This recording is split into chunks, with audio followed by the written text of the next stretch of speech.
Fio, você já sabe, né, que o primeiro processo bioenergético foi a fermentação, segundo a hipótese heterotrófica. Segundo a hipótese autotrófica, o primeiro processo seria quimiossíntese.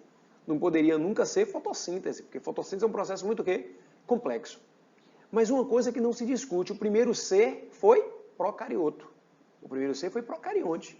E o que é um procarionte? Procarionte é uma bactéria, é uma cianofícia, um alga azul, né? uma cianofícia. Então, procarionte são seres que apresentam uma organização celular muito simples, sem carioteca, né? Sem sistema interno de endomembranas.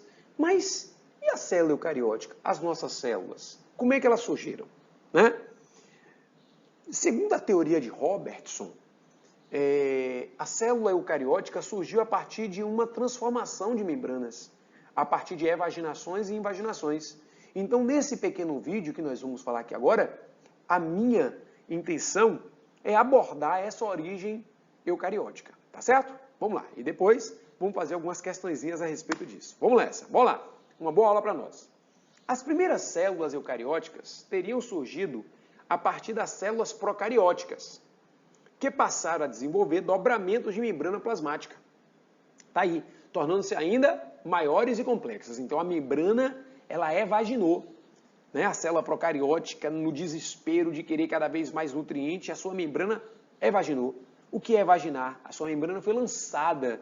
Então aumentou a superfície de contato com as microvelocidades. E aí, com essa capacidade de absorver, de armazenar muito, eles adquiriram muitos nutrientes. E se viu na necessidade de organizar esses nutrientes absorvidos. Aí, a membrana que tinha evaginado, partes dela invaginou, gerando como é que se fala? Um mecanismo, um processo, um complexo, vamos dizer assim, um complexo membranoso interno. Então, as primeiras células eucarióticas, como está escrito aí, teriam surgido a partir das células procarióticas, que passaram a desenvolver dobramentos da membrana, tornando-se ainda maiores e complexas. Esses dobramentos, está aí, teriam dado origem às organelas citoplasmáticas e à carioteca, né? Essas estruturas membranosas que delimitam o núcleo, onde se concentra o material genético da célula. Então, segundo a análise do estudo da origem da célula eucariótica, possivelmente o eucarionte foi originado a partir de evaginações e invaginações da membrana plasmática da célula procariótica. Agora, Fio, quero ver você comprovar isso daí. Eu tenho aqui um pequeno desenho, ó. Foi tirado da internet aí, fácil você ter esse desenho, ó. Então tá aqui a célula procariótica, certo? Inicialmente a célula procariótica. Aí essa célula procariótica começou, ó, a emitir pseudópodos, a ter a sua membrana evaginada. Tá aqui. Então, com essa evaginação, ela começou, ó, a ter uma maior capacidade de absorção. Note que a membrana que evaginou começou, ó, a sofrer estruturas internas, ó, a invaginar.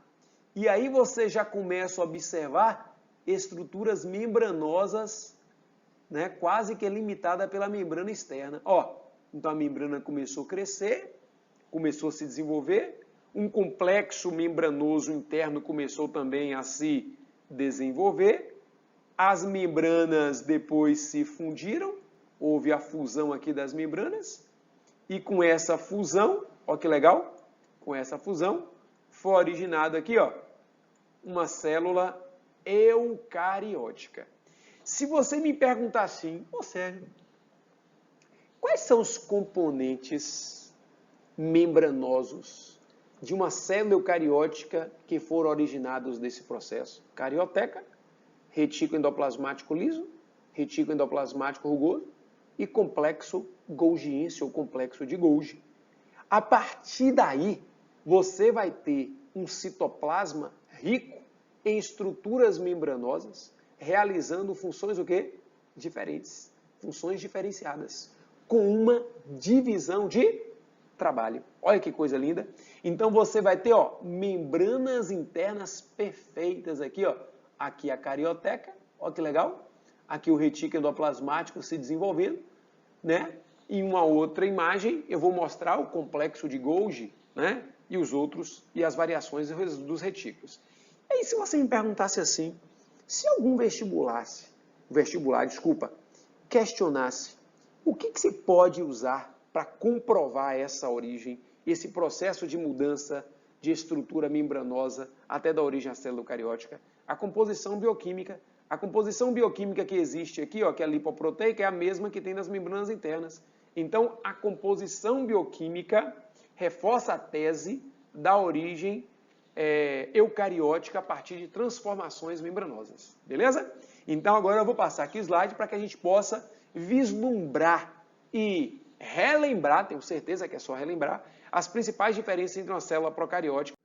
Bem, aí você vê agora uma célula eucariótica do lado esquerdo e uma célula procariótica do lado direito. Ó, a célula eucariótica, né, bem complexa, com sistema interno de endomembranas, extremamente rico, né, muito rico. Aqui, ó, aqui eu tenho o complexo golgiense, o complexo de Golgi, né? Aqui eu tenho uma carioteca, né? Todo mundo fala assim, qual a diferença de célula procariótica ou cariótica? A célula eucariótica é aquela que tem eucariótica, núcleo verdadeiro. Porque tem a carioteca, a célula procariótica é aquela que não tem carioteca. Tá errado não, tá errado não. Mas se o vestibular, né, você que vai fazer um vestibular com questões discursivas, apresente 3 diferenças entre uma célula procariótica ou cariótica. Apresente 3. Você vai ficar somente na presença ou ausência da carioteca? Não, nós vamos falar aqui de algumas diferenças, tá bom? Mais do que uma diferença. Vamos lá. Ó, e você deve ter até pensado aí já. Aqui, ó, eu tenho o retículo endoplasmático rugoso, a carioteca, bem próximo ao retículo endoplasmático rugoso, o complexo de Golgi, o retículo endoplasmático liso, tá certo? E aí aqui eu tenho mitocôndrias que não foi originado de evaginação em vaginação, nem o cloroplasto. Nós vamos ver isso em teoria da endossimbiose sequencial, que defende a tese de que mitocôndria e cloroplasto foram originados de procariontes. Mas isso é lá na frente. Já a célula procariótica, aqui, ó, material genético disperso no citoplasma, tá certo? Eu tenho aqui ausência de sistema interno de endomembranas, então não tem divisão de trabalho. Então eu vou colocar aqui, ó, aqui as principais características de uma célula eucariótica. Então, vamos lá, ó, sistema interno de endomembranas. Então, se tem sistema interno de endomembranas, né? Tem divisão celular de trabalho, ok? DNA linear, então o DNA não é associado à estona, né? Não, desculpa, o DNA é associado à estona, desculpa, me desconcentrei. DNA linear associado à estona, essa estona dá estabilidade ao DNA. O material genético é organizado, ou seja, está dentro, né, do núcleo, que é limitado pela carioteca. Tem replicação e transcrição do seu material genético acontecendo no núcleo e a tradução no citoplasma. Se eu comparo com a célula procariótica, olha o que eu vejo. Ausência de um sistema interno de endomembranas, ausência de divisão de trabalho, o DNA é circular, então é estável porque é circular. Tem ausência de estonas, não tem estona. Então, o que dá estabilidade? Ser circular. O que dá estabilidade ao DNA do eucarionte? A estona. Tá bom? Material genético desorganizado, disperso no citoplasma, porque não tem carioteca. A replicação, a transcrição, a tradução acontece no citoplasma. Por quê? Porque não tem núcleo organizado. Então, tudo acontece no citoplasma. Beleza? É importante, muito importante você saber que as células eucarióticas, elas apresentam uma divisão de trabalho porque tem um sistema interno de endomembranas. Na célula procariótica não tem essa divisão de trabalho, tá certo? Aí você me pergunta assim, Sérgio, quem tem ribossomo? Ambas. Ambas têm ribossomo, só que o ribossomo da célula eucariótica é maior do que o ribossomo da célula procariótica, tá bom? O ribossomo da célula eucariótica, nós vamos ver isso lá na frente, é 80S e o da célula procariótica 70S, desculpa. E o que faz essa diferença? A quantidade de RNA ribossômico. Beleza, fio? Tranquilo? Vou passar aqui o slide, viu? Ó, aqui, vamos exercitar essa partezinha aí, bem simples, sobre a origem da célula eucariótica. Vamos lá. A Escherichia coli é comum na flora bacteriana do intestino de humanos e de outros animais, mas que em grandes quantidades pode causar problemas como infecção intestinal e infecção urinária, acontecendo principalmente se o indivíduo consumir água e alimentos contaminados, tá bom? A respeito das bactérias, assinale a alternativa errada, incorreta. Algumas bactérias possuem metabolismo aeróbico, até aí verdadeiro, na presença de oxigênio, e outras anaeróbica em condição sem oxigênio. Então, letra A é o quê? Letra A, a letra A não é o gabarito, porque a letra A é verdadeira, ok? Letra A é verdadeira, é para marcar incorreta. Letra B. Apenas uma pequena porcentagem das espécies de bactérias causam doenças ao homem. Apenas uma pequena porcentagem. Sim, não são muitas não, tá certo? Porque a grande quantidade vive no solo, né? Então não é letra B. Isso aqui, ó, é verdadeiro. As bactérias são unicelulares e procariontes e podem viver em forma isolada ou em colônias, streptococcus, estafilococcus, verdadeiro. As bactérias são seres pluricelulares. Pronto, o gabarito já é letra D. Por que letra D? Porque as bactérias não são unicelulares, ou não são pluricelulares, são unicelulares. E não são eucarióticas, são procarióticas. Tá bom? Beleza? Na classificação atual do organismo, a bactéria Ectielichia coli está contida no domínio bactéria. É isso aí. Então é verdadeiro, primeiro a letra D de dado. Ok? Beleza. O planeta Terra surgiu há aproximadamente 4,5 bilhões de anos. A vida há aproximadamente 3,5. Posteriormente ao surgimento da vida, ao longo de 1,5 bilhões de anos, o planeta foi provavelmente ocupado por seres unicelulares procariontes. Assinale a alternativa que apresenta organismos unicelulares e procariontes. Letra D de dado, bactéria, simples para puxa, você jamais iria errar isso aí. Amém, fio? Beleza? Próxima. Diversas doenças que acometem os seres humanos são causadas por micro-organismos. Duas doenças comuns são o tétano e a candidíase oral, né? Que são causadas pela bactéria Clostridium tetani, né? Que pode penetrar no organismo por corte na pele com objetos contaminados. Já a candidíase, também chamada de sapinha, causada principalmente pelo fungo Candida albicans, que é encontrado na nossa flora microbiana. No entanto, quando o sistema imune está enfraquecido, a população de fungos aumenta, causando infecção na boca, de fungo. Sendo assim, assinale a alternativa, né, que apresenta, respectivamente, características de bactérias e fungos. Bom, essa questão é boa, hein? Vamos lá. Bactérias e fungos, respectivamente. Bactéria é unicelular. Verdadeiro. Procarionte com parede bacteriana. Beleza. Já os fungos unicelulares eucariontes com parede de quitina. Rapaz, não está completamente errado, mas a maioria dos fungos são o quê? A maioria deles são